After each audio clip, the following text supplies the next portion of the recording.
Hey boys and girls, I'm glad you're joining group time today. Today, our story is about Peter, and some other people in the Bible story today have different expressions. So for our stretch time, we're going to get to make faces. So first of all, we're going to make an angry face. So reach out wide, okay? Now make that angry face. Ooh. Did you make sound or did you just make a face? Okay, now put your hands to your side. Okay. Can you be sad?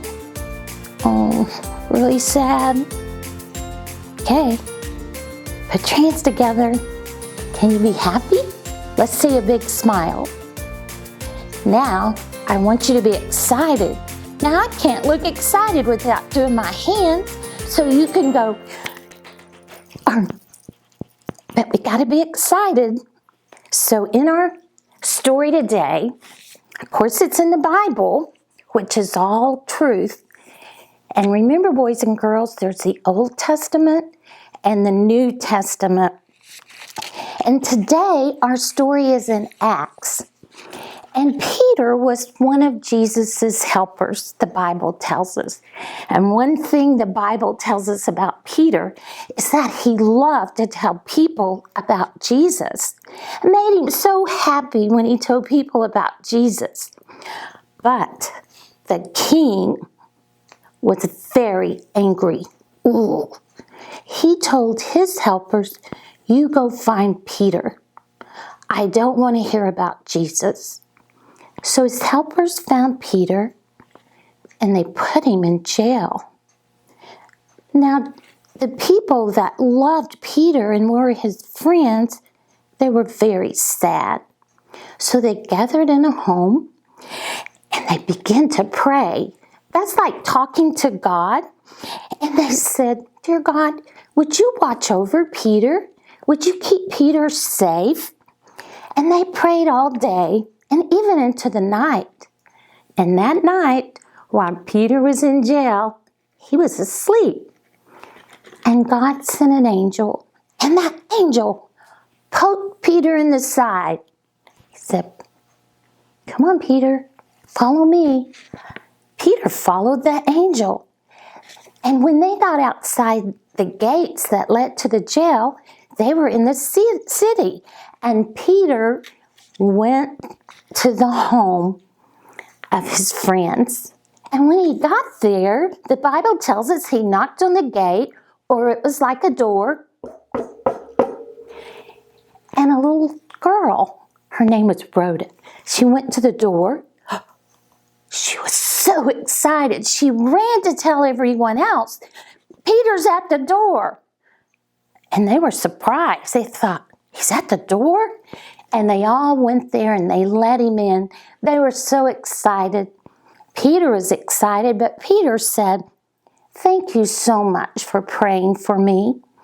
And boys and girls, there's another verse in the Bible. It's in James 5:16, and it says, "Pray for one another." So let's do that.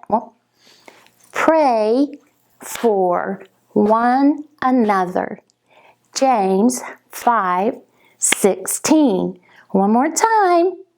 Pray for one another.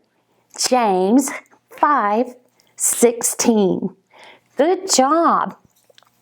Now this past week, my granddaughter sent me a little text and she said, "Nanny, I'm praying for this little friend of mine."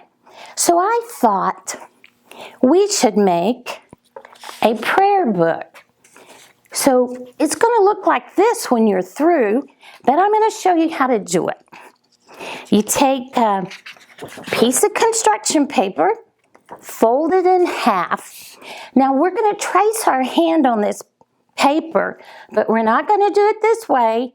We're going to put our fingers together, our little thumb sticking out, and you're going to trace just this part. Okay? So you leave it on the fold of the paper, trace it. It's going to look like this. Now you're not going to cut here, but you're going to cut everywhere else. And it's going to look like this. And you're going to open it up, and maybe you can write some names in there. I wrote my family's name. You know, like Bethany, if she would write her family in there, she would write 3 sisters, 1 brother, a mama and a daddy. Now, if Ansley wrote in hers, she does not have any sisters or brothers, so she would write, her friends' names, maybe her cousins, her papa, and just so many people will have a different prayer book. But every morning or every night when you say your prayer, you can say, thank you, God, for whoever's in your prayer book. Boys and girls, I pray for you. I hope you pray for me. I'll see you next week. Bye.